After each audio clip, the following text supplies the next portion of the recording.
नमस्कार साथियों, मैं स्वप्निल पंडित आप सभी का श्योर 60 के इस ऑनलाइन प्लेटफॉर्म पे बहुत बहुत स्वागत करता हूं। दोस्तों, हमारी एक सीरीज चल रही है जिसको हमने नाम दिया है बूस्टर सीरीज।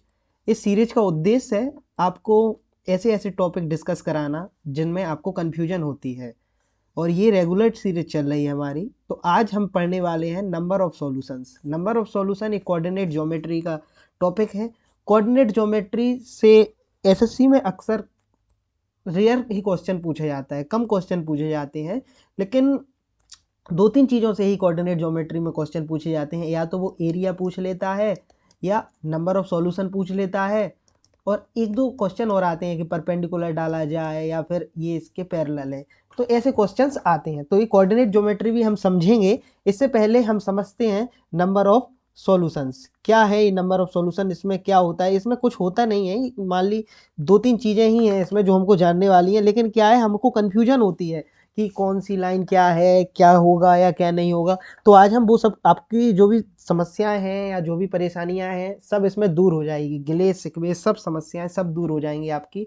आप बस हंसते खेलते रहो, मुस्कुराते रहो, और आप सिलेक्शन ले लोगे। अगर आप मुस्कुराओगे नहीं तो सिलेक्शन नहीं होगा, मेरा मानना ये है। मैं ज़्यादा टेंस रहोगे, सिलेक्शन नहीं ले पाओगे मेरे भाई आप लोग। आपको हंसते खेलते रहना ही पड़ेगा। ये जंग ही ऐसी है कि हंसते खेलते रहना पड़ेगा, ठीक है। और यही टाइम है आपके पास। यहाँ ले दे के कभी कितने टाइम बचा है?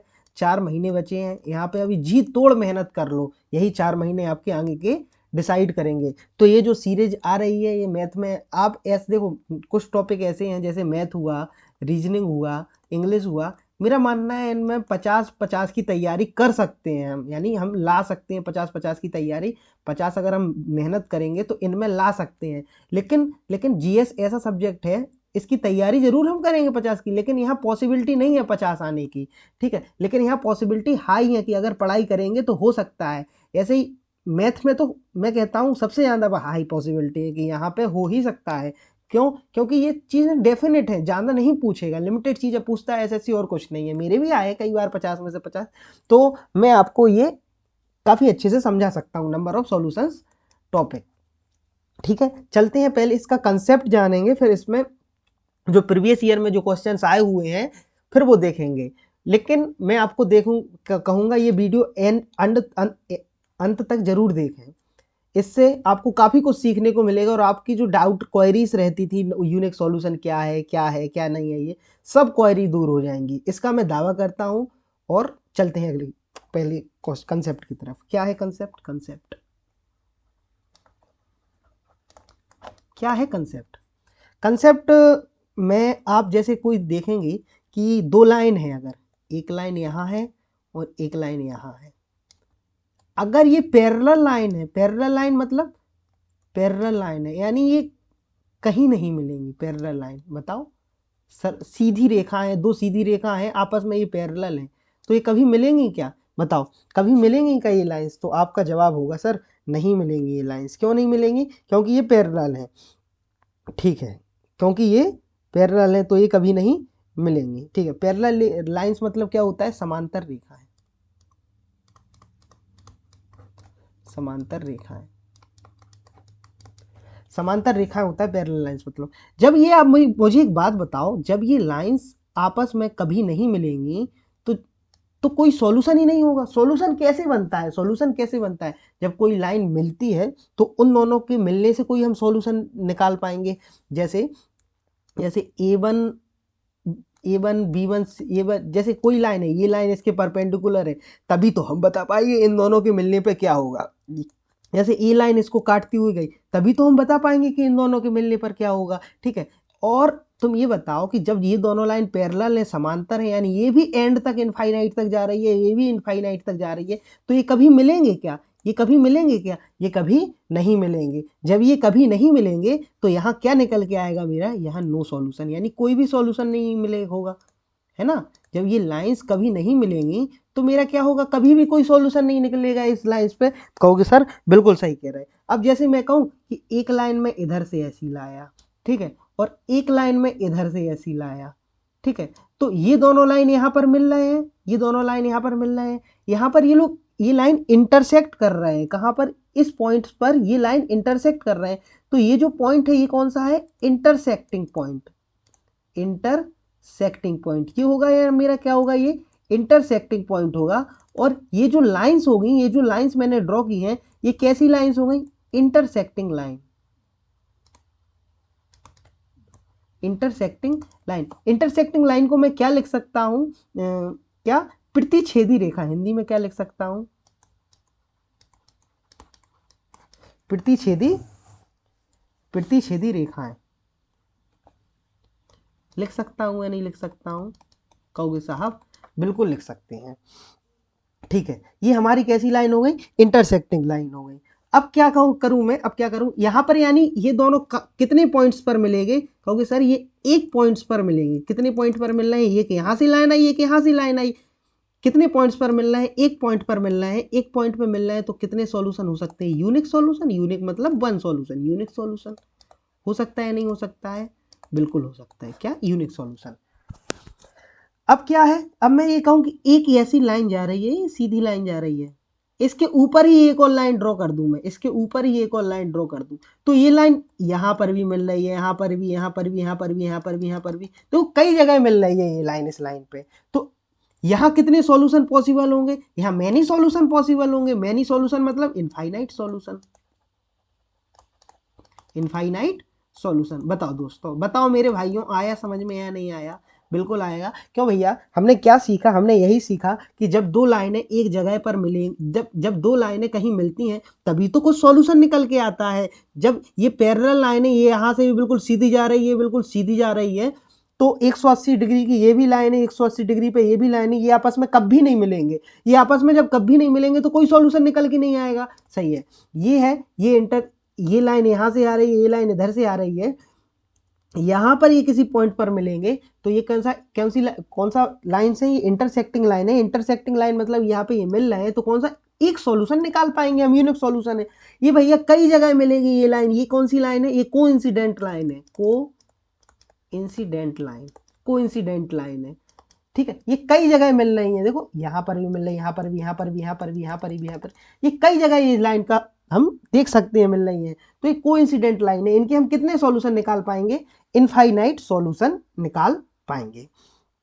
ठीक है दोस्तों, ठीक है। अब हम चलते हैं सबसे पहले यूनिक सॉल्यूशन पे, यूनिक सॉल्यूशन पे चलते हैं। ठीक है, तो यूनिक सॉल्यूशन पे हम चलते हैं। तो जैसे एक लाइन्स है, लाइन्स का कैसे, क्या होती है लाइन्स की equation, a1x plus b1 bye plus c1 बराबर 0। एक लाइन ये है, और दूसरी लाइन क्या है, इसको दूसरी लाइन में लिख देता हूँ, ये दूसरी लाइन है, ये दूसरी लाइन है, क्या है दूसरी line, a2x plus b2 bye plus के c2 बराबर 0, ये दूसरी लाइन है। ये दो लाइन लिख दी। ठीक है, मैंने कौन कौन सी लाइन लिख दी, a1x plus b1 bye plus c1 बराबर 0। दूसरी लाइन क्या लिख दी मैंने, a2x plus b2 bye plus c2 बराबर 0। अब आप मुझे एक बात बताओ, आपने कोऑर्डिनेट ज्योमेट्री थोड़ी बहुत पढ़ी होगी, थोड़ी बहुत पढ़ी होगी। जैसे एक लाइन है, ये मतलब ये तो एक्सेस लाइन, एक्स एक्सेस है। अब एक लाइन जैसे मान लो ये गई, ठीक है।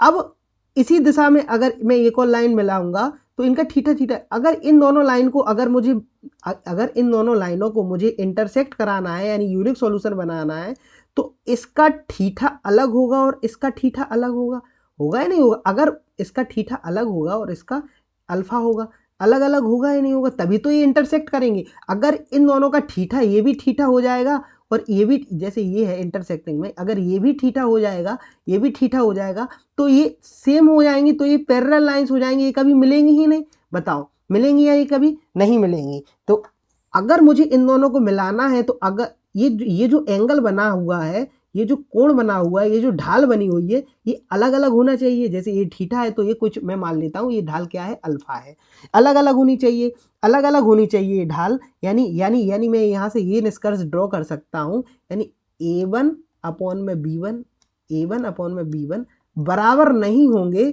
बराबर नहीं होंगे, क्योंकि ये जो बराबर नहीं होंगे, ये मैं क्यों कह रहा हूँ, क्योंकि ये थीटा बराबर नहीं है, बराबर नहीं होंगे किसके, किसके, b1 a2 अपॉन में b2, ये a1 अपॉन में A2 बराबर नहीं होंगे B1 अपॉन में B2 के। क्या ये बात सही समझ में आई? समझ में आई या नहीं आई? बिल्कुल आ गई होगी समझ में। अब आते हैं हम लोग किस पे? नो सॉल्यूशंस पे। नो सॉल्यूशंस पे भी दो लाइन हमारे पास निकल के आ रही हैं, ठीक है। पहली लाइन ये क्या है? A1x plus B1 bye plus C बराबर 0। ये दूसरी लाइन क्या है? A2x plus B2 bye plus के C2 बराबर में 0। अब इसका क्या निष्कर्ष निकल के आएगा? इसका निष्कर्ष ये निकल के आएगा, कहोगे सर यहाँ पे बराबर नहीं थे। अभी हमने क्या सीखा है? अभी हमने ये सीखा है ये लाइंस बराबर नहीं है। ये थीटा क्या है? ये अभी हमने क्या सीख के आए हैं कि इन दोनों का जो एंगल होना वो अलग अलग होना चाहिए, तब ये इंटरसेक्ट करेंगी। करेंगे या नहीं करेंगे? बिल्कुल करेंगे। अब जब जब जब इन लोगों का जैसे जब ये जो थीटा है, जब ये दोनों बराबर हैं, अभी क्या मैं कैसे कह रहा हूँ, जब ये दोनों कोण बराबर हैं, जब ये दोनों कोण बराबर हैं तो ये पैरेलल लाइन हो गई मेरी, पैरेलल लाइन हो गई, ठीक है। तो A1 अपॉन में A2 बराबर में B1 अपॉन में B2 होगा। यही तो सीख के आए हैं हम। A1 अपॉन में A2 बराबर में क्या होगा? B1 अपॉन में B2। जब बराबर जब ये दोनों थीटा अलग डिफरेंट थे तो ये बराबर नहीं थे। अब ये डिफरेंट नहीं है, सेम है, तो ये बराबर होंगे। क्यों? यही तो हम सीख के आए हैं। अब बराबर नहीं होगा C1 अपॉन में C2 के, ये आपको कंफ्यूजन करेगा, कंफ्यूजन ये आपको क्रिएट करेगा। तो आपकी ये कंफ्यूजन मैं अब भी दूर कर देता हूँ, अभी दूर कैसे कर देता हूँ? जैसे कैसे समझाऊँ? हाँ, जैसे मैं कोई लाइन लेता हूँ, क्या करता हूँ? मैं कोई लाइन लेता हूँ,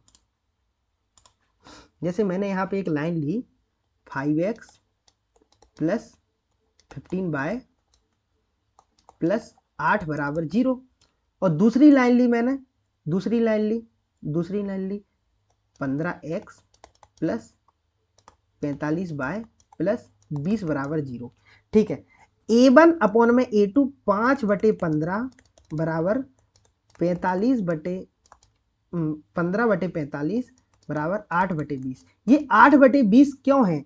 8/20 मतलब ये है कि यहाँ और यहाँ इक्वेशन अलग अलग हैं, यहाँ और यहाँ इक्वेशन अलग अलग है। 8 और 20 से हम निर्धारित कर रहे हैं यहाँ और यहाँ इक्वेशन अलग अलग है, ठीक है। यहाँ पर देखो आप 1/3 बराबर में 1/3, यहाँ 8/20 ये 2/5 है, बराबर नहीं है, ठीक है। इसका मतलब क्या है? ये दोनों लाइंस अलग अलग हैं, दोनों लाइंस अलग अलग हैं। अगर मैं ये कह देता 5x प्लस 15 बाय प्लस 8 हो, और यहाँ पर क्या हो 15x प्लस 45 बाय प्लस 24 हो, तो ये तीनों बराबर हैं। देखो इनका रेशियो, इन तीनों का रेशियो बराबर हो जाएगा, 1/3 1/3 1/3 हो जाएगा और नहीं हो जाएगा।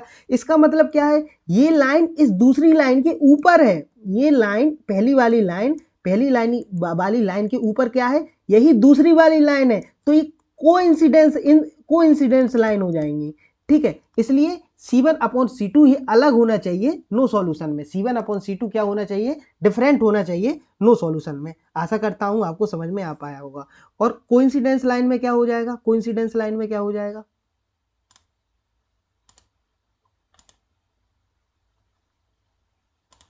कोइंसिडेंस लाइन में क्या हो जाएगा? A1 अपॉन में A2 बराबर में B1 अपॉन में B2 बराबर में C1 अपॉन में C2। आशा करता हूं मैं आपको ये चीज़ समझा पाया होऊंगा। एंड में यही निकल के आती हैं तीन चीज़ें जो मैं आपको बता रहा हूं। क्या क्या चीज़ें हैं, क्या निकल के आती हैं? नो सॉल्यूशंस का क्या निकल के आ जाएगा? A1 अपॉन में A2 बराबर है B1 अपॉन में B2, लेकिन बराबर नहीं है C1 अपॉन में C2 के। यूनिक सॉल्यूशन में A1 अपॉन में E2 बराबर नहीं है B1 अपॉन में B2 के। और इनफाइनाइट सॉल्यूशन में क्या कहेगा? A1 अपॉन में A2 बराबर है B1 अपॉन में B2 के, बराबर है C1 अपॉन में C2 के। ये तीन चीजें आपको याद रखना है, ये तीन चीजें आपको याद रखना है दोस्तों। ये जो मैं आपको बता रहा हूं, इसमें CHSL में काफी भर भर के सवाल पूछे गए थे, लेकिन जिनको नहीं आते थे वो नहीं कर पाए, जिन्होंने कभी नहीं सीखने की कोशिश की। ये टॉपिक ऐसा है, रेयरली सवाल आते हैं, मैंने आपको पहले ही बता दिया था। लेकिन अगर आ जाए, मान लो सवाल आ जाए, तो प्री में आपके तो ये 2 नंबर खा गया ना, खा गया। और मेंस में आपके 3 नंबर खा गया। वैसे तो मैं कह रहा नहीं आते हैं, मैं खुद कहता हूँ कम सवाल आते हैं इससे, लेकिन अगर आ गए तो 2 और 3 नंबर किसके खाएंगे? किसका नुकसान होगा? आपका। तो ये चीज़ें समझ लेना। देखो 3 चीज़ें ही हैं समझने वाली। यूनिक सॉल्यूशन का हम क्या सीखे हैं? A1 अपॉन में A2 बराबर नहीं है b1 अपॉन में b2 के। ठीक है, यहाँ हमें साइड में लिख देना है unique solution. Unique solution parallel lines में क्या सीखे हैं, ए यानी पैरेलल लाइंस मतलब नो सॉल्यूशन, a1 अपॉन में a2 बराबर है b1 अपॉन में b2 के, लेकिन बराबर नहीं है c1 अपॉन में c2 के। और इनफाइनाइट सॉल्यूशन पे हम क्या सीखे हैं, a1 अपॉन में a2 बराबर है b1 अपॉन में b2 के, ये भी बराबर है c1 अपॉन में c2 के। c1 अपॉन में c2 के बराबर क्यों हो जाएंगे, क्योंकि ये 8/24, क्योंकि ये एक लाइन के ऊपर है, इससे हमें ये समझ में आता है। ठीक है, चलते हैं पहले क्वेश्चन की तरफ। ये क्वेश्चन पता नहीं कहाँ पूछा गया था, लेकिन पूछा गया था कहीं ये। If two straight line are coinciding with each other then the number of point intersecting is r। देखो ये पूछ रहा है coinciding with each other यानी एक लाइन है।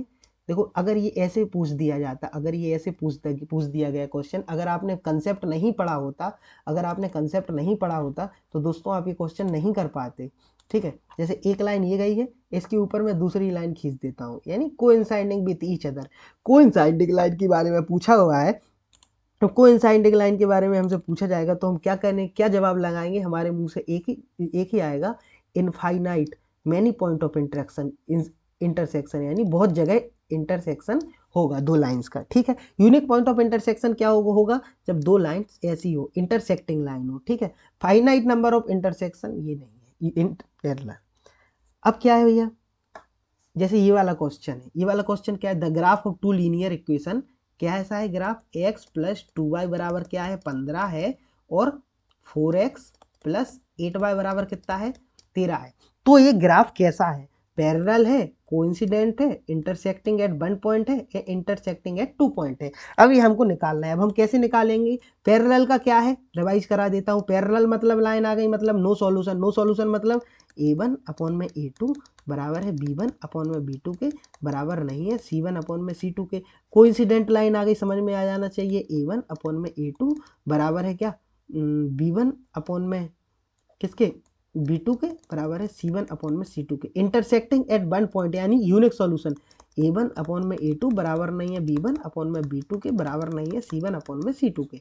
ठीक है, यही है नहीं है। ठीक है, तो ये देखते हैं इन तीनों में से किसको फॉलो कर रहा है। देखिए चेक करते हैं, x का कोफिशिएंट कुछ नहीं है, 1/4 बराबर 2/8 बराबर 15/13।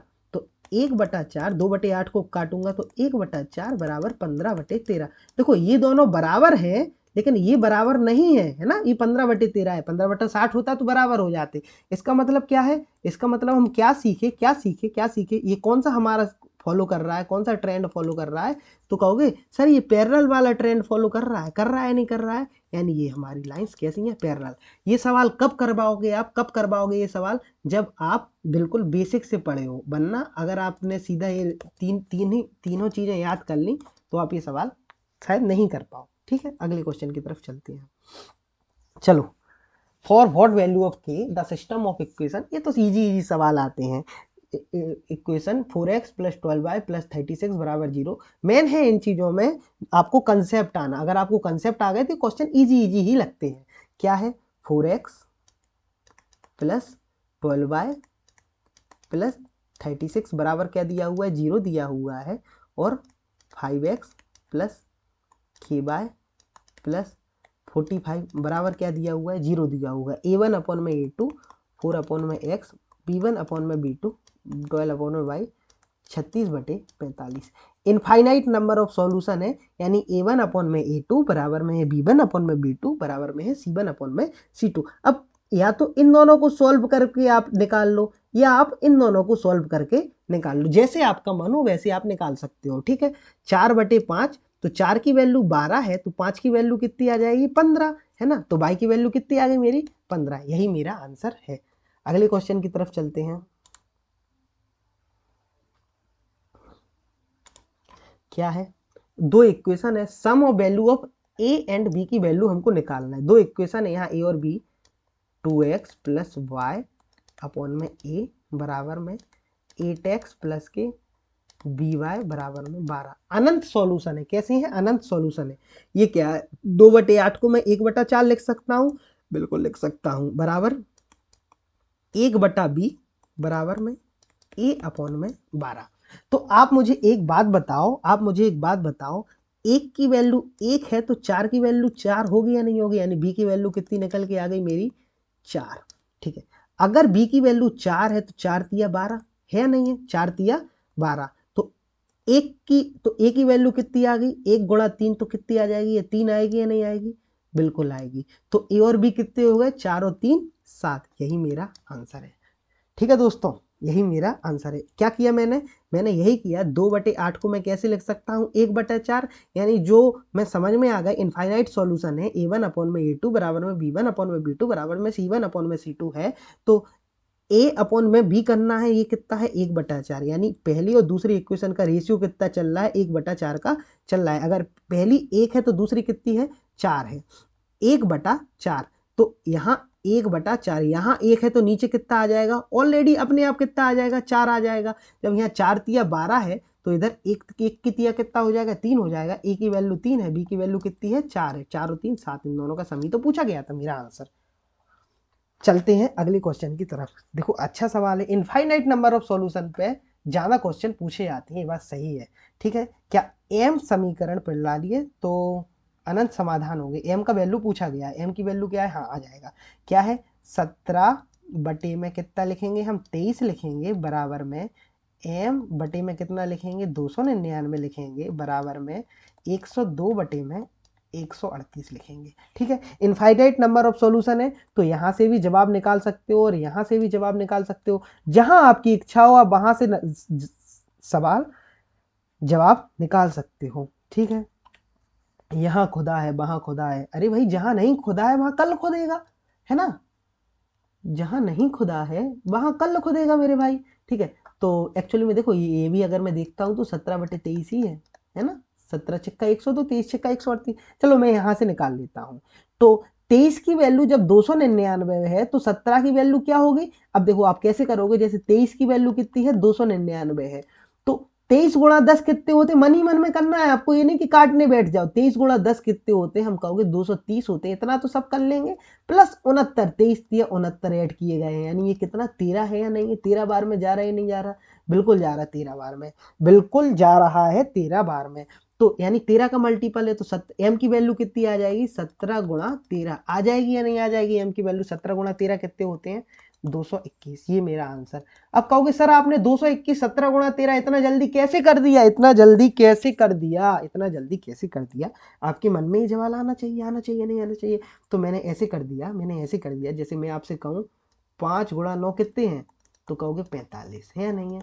अब मैं इसको दूसरे तरीके से करता हूँ, दूसरे तरीके से कैसे करता हूँ, 5 को मैं लिख देता हूँ 7 - 2 और 9 को लिख देता हूँ 7 + 2, 7 का होल स्क्वायर माइनस 2 का होल स्क्वायर, ए स्क्वायर माइनस बी स्क्वायर बन गया नहीं बन गया, 7 का होल स्क्वायर 49 में से 4 जाएंगे, कितने बचेंगे मेरे 45। कहोगे सर इतनी गुणा भाग क्यों करना है जब हम सीधा कर सकते हैं, भाई सीधा करना है आप सीधा कर लो, मैंने मन ही मन में ये छोटी छोटी संख्याएं तो मैंने मन ही मन में सोच लिया, 17 गुणा 13 यानी 15 का होल स्क्वायर माइनस 2 का होल स्क्वायर, 15 का होल स्क्वायर 225 माइनस 4 बराबर 221, भाई मैंने सीधा कर लिया। जैसे मैं आपसे कहूं 17 गुणा 21 करो तो आप सीधा लिख सकते हो 357, कैसे लिख दिया आपने, 19 का होल स्क्वायर माइनस 2 का होल स्क्वायर, सीधा लिखा है नहीं लिख रहा आपने 357, बताओ बताओ आएगा या नहीं आएगा मेरे भाइयों, आएगा या नहीं आएगा, अगर इवन इसमें ये है। जैसे मैं आपसे कहूं, अब आप बताना, आप जैसे सीधे हो 19 गुणा 25 कितने होते हैं, 19 गुणा 25 कितने होते हैं, आपके मुंह से सीधा जवाब निकलना चाहिए 475। कैसे निकला, कैसे निकला, 22 + 3 और 22 - 3, मन ही मन में करना, ये नहीं कि लिखने बैठ जाना है। 22 और 3 है, 22 3 है, 22 का होल स्क्वायर 484 माइनस 9 कितना आ जाएगा 475। ये छोटी छोटी चीजें आप अपनी कैलकुलेशन में ऐड करिए, इससे आपकी क्या है कैलकुलेशन तेज होगी। जब कैलकुलेशन तेज होगी तो मेरा ये मानना है, अगर आपकी एक बार कैलकुलेशन तेज हो गई तो आप एग्जाम को काफ़ी तेज कर पाएंगे, काफ़ी तेज कर पाएंगे। तो जैसे प्री का एग्जाम 60 क्वेश्चन होते हैं, प्री के नहीं 60 मिनट मिलते हैं हमको, 100 क्वेश्चन होते हैं। तो मेरा ये मानना है अगर आपकी कैलकुलेशन तेज हो गई तो आपकी रीजनिंग भी जल्दी हो जाएगी और आपकी मैथ भी जल्दी हो जाएगी।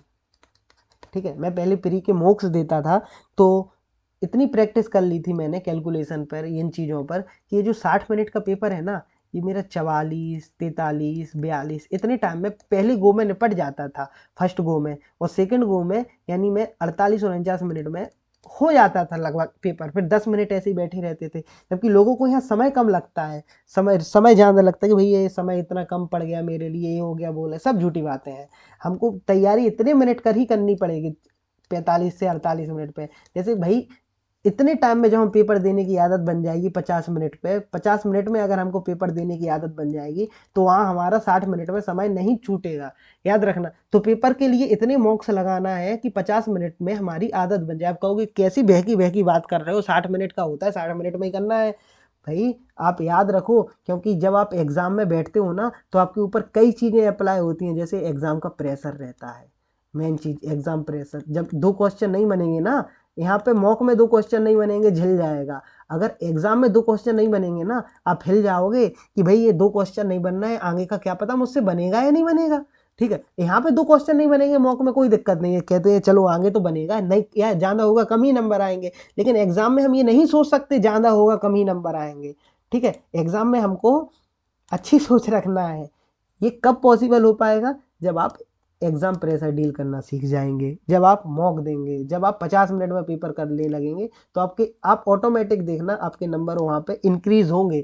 जो 120 और 130 के बीच में नंबर बच्चे रहते हैं, इनके सबसे ज़्यादा डाउट रहते हैं, कहते हैं भैया भैया हमारे तैयारी तो हम काफ़ी अच्छे से कर रहे हैं, लेकिन हमको टाइम कम पड़ जा रहा है। क्यों टाइम कम पड़ रहा है? क्योंकि भाई आप ये छोटी छोटी चीज़ों पे काम नहीं कर रहे हो, आप कैलकुलेशन पे काम नहीं कर रहे हो, आपकी स्पीड स्लो है, ये तुरंत एक्सेप्ट कर लो। या मैथ के हिसाब से, जिसको मैथ में कम नंबर आ रहे हैं उनके बारे में बता रहा हूँ, थोड़ा आप तेज करिए। ठीक है, इसको चलते हैं अगले क्वेश्चन की तरफ। सिंपल है, तो पैरेलल लाइन है। पैरेलल लाइन मतलब A1 अपॉन में A2 बराबर है B1 अपॉन में B2, लेकिन बराबर नहीं है C1 अपॉन में C2 के, यानी 4x plus k-2 bye plus 3 बराबर में 0 है, and k-2 plus 9 bye minus के 5 बराबर में 0 है। पैरेलल है, पैरेलल है मतलब A1 में अपॉन में A2, 4 बटे में k-2 बराबर होंगे k-2 बटे में 9 बराबर नहीं होंगे 3 बटे में -5। खैर इससे हमको मतलब नहीं, इन दोनों से ही हमको आंसर निकालना है। 9 चौको 36, 9 चौको 36 बराबर होंगे किसके, 36 बराबर है k-2 का होल स्क्वायर, k-2 का होल स्क्वायर। तो k-2 है, कितने का होल स्क्वायर है 36, k-2, k की वैल्यू क्या रखूं कि होल स्क्वायर 36 आ जाए, या ये हटा दो तो कितना आ जाएगा 6 बराबर में k-2, तो k की वैल्यू कितनी आ गई 8। काफ़ी बेसिक से करना है, k की वैल्यू कितनी आ गई 8। या मैं या तो या होल स्क्वायर हटा के अंडर रूट करके करूँ, जो मैंने यहाँ पर किया है। अन्यथा मैं क्या कहना चाह रहा था, के में से जैसे 2 घटाने पर किसका होल स्क्वायर 36 बन रहा है, तो भाई 6 का होल स्क्वायर 36 बन रहा है, तो मनी मन में 8 कर दो, 6 में 2 जोड़ के कितना बना दो 8 बना दो, जो मैंने बना दिया मनी मन में। ठीक है, या बनना है ऐसे बेसिक से करो, आपको थोड़ा बेसिक से सिखाना पड़ेगा ना अभी मुझे। तो के की वैल्यू कितनी आ गई 8, तो के स्क्वायर प्लस 6 पूछा हुआ है, 8 का होल स्क्वायर प्लस 6 कितने हो गए 70। अगले क्वेश्चन की तरफ आते हैं। For what value of p does the system equation have no solution. No solution मतलब पैरेलल लाइन, नो सॉल्यूशन मतलब पैरेलल लाइन। पैरेलल लाइन मतलब A1 अपॉन में A2, A1 अपॉन में A2 बराबर है B1 अपॉन में B2 के, बराबर नहीं है C1 अपॉन में C2 के। तो 18 बटे P बराबर 36 बटे में माइनस के 54, यही होगा या नहीं होगा। ठीक है, 36 बटे 18 एकम 18, 18 दूनी 36, 2 से काटेंगे 27 बार में, पी की वैल्यू कितनी आ गई माइनस के 27, यही मेरा आंसर। अगले क्वेश्चन की तरफ चलते हैं भाइयों। भाइयों और बहनों, मेरे प्यारे दोस्तों, क्या है फॉर व्हाट वैल्यू ऑफ के for which the system of equation 4x plus 6y बराबर 7 and 6x plus k plus 4y minus 21 has unique solution. Unique solution मतलब, यूनिक सॉल्यूशन मतलब क्या है, पहली बार आया है यहाँ पे यूनिक सॉल्यूशन। A1 अपॉन में A2 बराबर नहीं है B1 अपॉन में B2 के, बराबर नहीं है C1 अपॉन में C2 के। ठीक है, तो क्या है भैया 4 अपॉन में 6 बराबर 6 अपॉन में K प्लस 4 बराबर नहीं है, सॉरी बराबर नहीं है 7 बटे में माइनस के 21 से। इन दोनों को जैसे मैं ले लेता हूँ, इन दोनों को ले लेता हूँ, तो 4K प्लस के 16 बराबर में कितना है मेरा, बराबर नहीं है, बराबर नहीं है कितने के, सेकंड 36 के। 4 के बराबर नहीं है 20 के, तो के की वैल्यू कितनी आ गई, के बराबर नहीं है 5 के, तो के बराबर नहीं है 5 के, ये मेरा आंसर। चलते हैं अगले क्वेश्चन की तरफ। तो दोस्तों आज का ये सेशन यहीं ख़त्म होता है। आशा करता हूँ मैं आपको ये टॉपिक अच्छे से समझा पाया हूँगा। इस टॉपिक में कुछ है भी नहीं इतना ज़्यादा कठिन समझने लायक, बस ये 3 चीज़ें हैं इसमें समझने लायक। बस एक चीज़ ये थी कि ये सॉल्यूशंस कैसे हैं जो हर बार स्टूडेंट्स भूलते हैं। आप एक काम करिएगा, इसको पहले समझ लीजिएगा और अपनी क्या करिएगा, अपनी टेबल के सामने इनको लगा लीजिएगा। और जैसे ही सुबह आप आए लाइब्रेरी में आए तो इनको एक दफ़ा नज़र डाल दीजिएगा। ऐसे ही आप एक काम करिए, काम करना शुरू कर दीजिए। आज से ये काम करना शुरू कर दिए, जो भी आपके मैथ में जैसे डाउट बनते हैं, जो फॉर्मूला आपको याद नहीं हो रहा है मैथ में, या फिर इंग्लिश में जो वोकैब याद नहीं हो रही है, जीएस में जो जो इम्पोर्टेंट टॉपिक्स हैं और जिनसे बार बार क्वेश्चन आ रहे हैं और आप फंस रहे हैं, भूल जा रहे हैं, तो आप एक काम करना शुरू कर दीजिए। उनको एक छोटी छोटी चिट बनाइए, ये छोटे छोटे फ्लैग बनाए, फ्लैग में लिखिए, अपनी टेबल के डेस्क पे चिपका लीजिए और उनको डेली सुबह आके देखिए। जितनी ज़्यादा बार रिवाइज होगा उतना अच्छा होगा। और जो एवरेज माइंड होता है ना, जो सर बताते थे, जो एवरेज माइंड होता है वो क्या करता है, एवरेज माइंड का फोकस क्या होता है, गौरव सर से पढ़ा हूँ तो वो बताते थे एवरेज माइंड का जो फोकस होता है वो होता है ज़्यादा पढ़ने पर। कैसा होता है एवरेज माइंड का फोकस, ज़्यादा पढ़ने पर। और जो इंटेलिजेंट माइंड होता है उसका फोकस होता है ज़्यादा रिवाइज करने पर।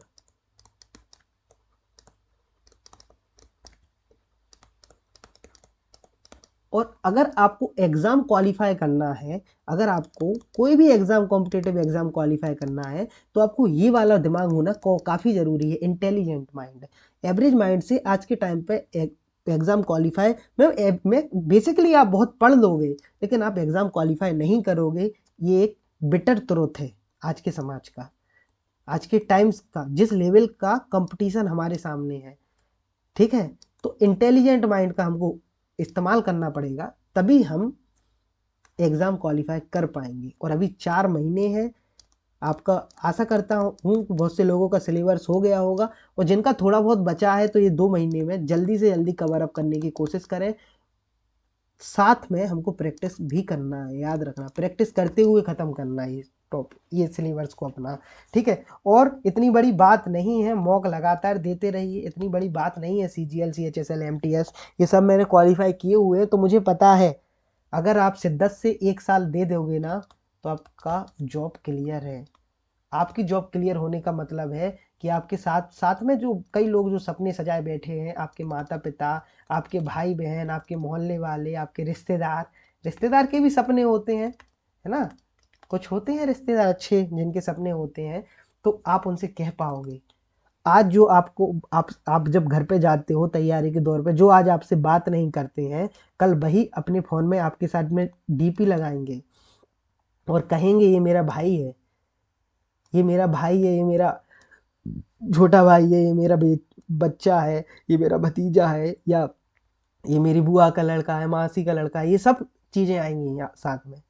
ठीक है, वो रिश्तेदार बन जाते हैं। मैं तो अपना पर्सनली बता रहा हूँ, जो आपने कभी देखे नहीं हो, और उसको भी तो तुम्हारा इंतजार है, उसको समझ रहे हो, किसको। हाँ, अरे माँ की कह रहा हूँ यार मैं, तुम किसकी समझ रहे हो। आपने उसकी समझा है, हाँ, उसकी भी समझ ली है, उसको भी इंतजार है। वो भी सपने सजाए बैठी है कि कब हमारी शादी होगी, तो वरना वो किसी और की हो जाएगी, याद रखना आप। ठीक है, आपको उसको किसी और का नहीं होने देना है, आपको आपका ही रहने देना है। ठीक है, तो दोस्तों चलते हैं, मिलते हैं अगली क्लास में। तब तक के लिए जय हिंद, जय भारत।